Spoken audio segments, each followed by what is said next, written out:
Zaldico. Well, I wish him well. You wish him well. Okay. El Rey Villafuerte. He's doing a lot of things for his province. Okay. Joey Salceda. Well, he's a good economist. Good economist. Chis Escudero. May appeal siya, and I'm praying for him. Tama.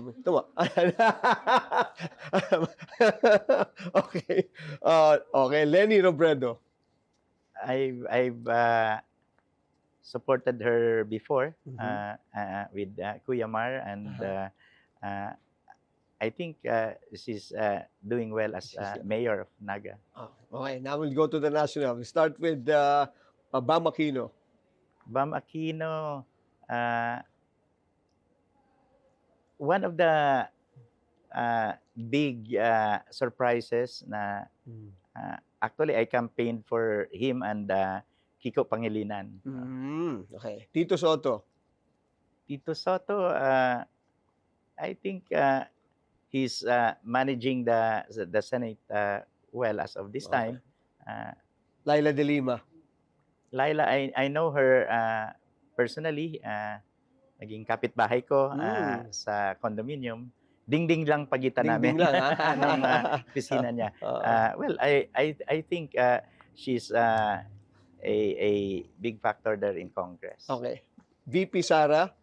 VP Sara, I respect her, and I hope that she will do well as our Vice President. Okay. Parang kulang na yata sa oras po na. No? Yeah. Okay. President BBM.